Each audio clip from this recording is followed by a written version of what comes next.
Talk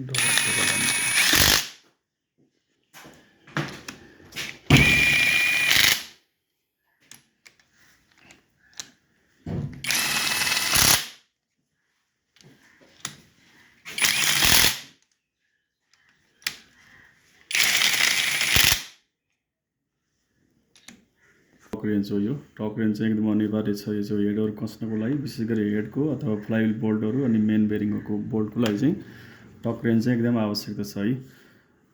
engine head कस्दाखेरि जहिले पनि हामी के हुनु पर्यो टक रेन्च हुनु पर्यो एउटा चाहिँ टाइटनिङ सिक्वेन्स हुनु पर्यो कसरी कस्ने भन्ने यसको सिक्वेन्स थाहा पाउनु पर्यो र अर्को चाहिँ स्टेज टाइटनिङ चाहिँ कसरी कति स्टेजमा कस्ने जस्तो हाम्रो यो चाहिँ भनौँ 14 केजी कस्नु पर्ने छ हामीलाई 14 केजी कस्नु पर्ने छ अब हामी चाहिँ स्टेज बाई स्टेज कस्छौँ यसको चाहिँ हेड कस्दाखेरि जहिले पनि दुईवटा प्याटर्नहरू हामीले प्रयोग गर्छौँ युज गर्छौँ फ्लो गर्छौँ एउटा चाहिँ हामीले सेन्टर टु आउट भन्छौँ 1 2 3 4 5 6 7 8 9 10 अथवा सेन्टरबाट आउट यसरी सर्कल मारेर आउट पनि हुन सकिन्छ कस्ने बेलामा अथवा हामी के गर्न सक्छौँ भने क्रिस क्रसमा पनि कस्न सक्छौँ 1 2 3 4 5 6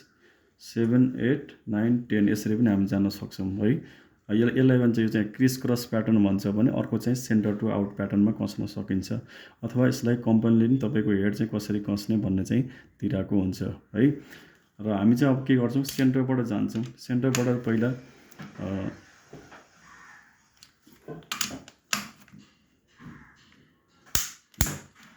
यसमा आइयो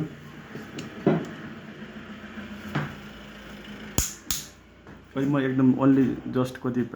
6 केजीमा लगाएको छु यसलाई 6 केजीमा चाहिँ मेरो टक रेन्ज यता आयो अब म यसै क्रसमा आइरहेको छु है आयो यसमा क्रस आएँ यता क्रस आएँ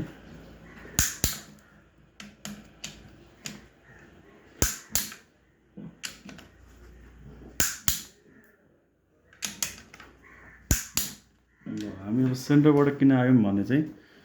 सेन्टरबाट यदि गरेन यता ऱ्यान्डमली कस्यौँ भने चाहिँ तपाईँको ग्यास्केट चाहिँ जुन ग्यास्केट छ त्यो चाहिँ भित्र खुम्चिने बिचमा खुम्चिने हुन्छ त्यसैले अब हामी सपोज बिचबाट निचोड्दै ग्यास्केटलाई चाहिँ बाहिर एकदम सिटमा प्लेन रूपमा बसोस् भन्नको लागि हामी चाहिँ यो सेन्टरबाट कस्दै बाहिर निस्केको हो र अर्को कुरा के छ भने यो हाम्रो जुन यो टक रेन्ज छ यो टक रेन्ज भनेको चाहिँ एकदम एक्ज्याक्ट कस्छ यसले कुनै चाहिँ मान्छेको त्यही त हो जसले हुन त जति नै अनुभवी भए पनि मान्छेले चाहिँ कहिले बडी टाइट गर्न सक्छ कुनै चाहिँ लुज गर्न सक्छ जसले गर्दा यो हेड चाहिँ राम्रोसँग कम्प्लिटली सिटमा बस्दैन त्यसैले टक रेन्ज चाहिँ एकदम आवश्यक छ यसले चाहिँ तपाईँले चाहेको चाहिँ टकमा कति चाहिँ तपाईँले कस्नु पर्ने हो त्यसमा चाहिँ सबैलाई बराबर कस्छ यसले गर्दाखेरि हाम्रो हेड पनि एकदम राम्रोसँग प्लेनमा ब्लकमा चाहिँ बस्छ है अब के छ अब हामी चाहिँ बढाएर यसको टक रेन्जलाई बढाएर अब हामीले 8 केजीमा लगाएको छ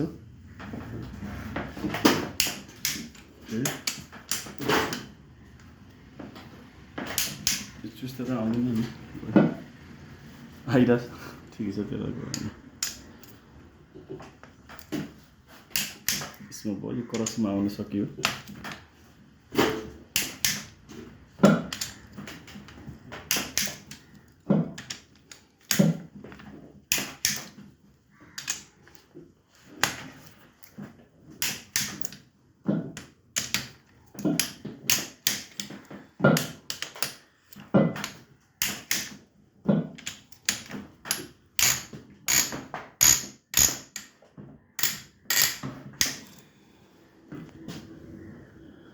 यसमा चाहिँ हामीले कसरी कस्यौँ भने चाहिँ क्रिस क्रसमा कसिरहेको छ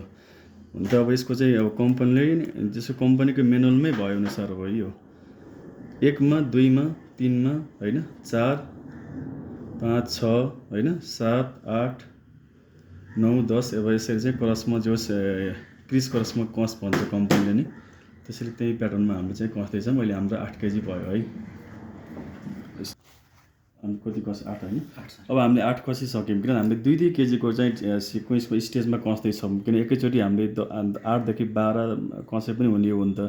त्यसरी चाहिँ कस्दा राम्रो होइन किन बिस्तारै बिस्तारै तपाईँको हाम्रो एक ब्यालेन्स हुँदै जाओस् सिटमा बस्दै जाओस् भनेर अब हामी चाहिँ यसलाई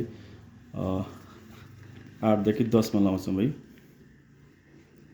ल ओके, त्यो 10 केजीमा भयो। 10 केजीमा फेरि हामी के गर्छौँ, फेरि क्वेसन त्यही सिक्वेन्समा है।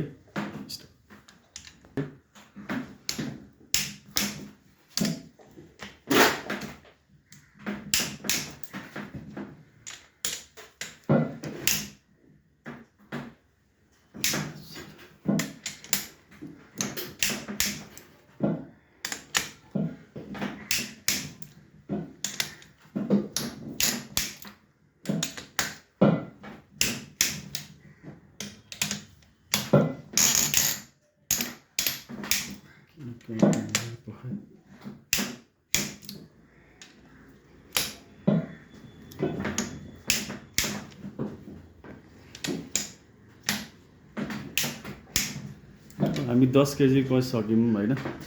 फेरि यसलाई हामीले सबै ठिक छ कि छैन भनेर बिचबिचमा हामीले रिचेक पनि गर्न सकिन्छ है।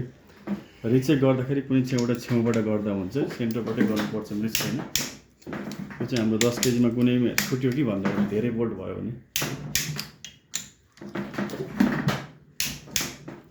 भयो, तल फेसमा बसेर नै ल।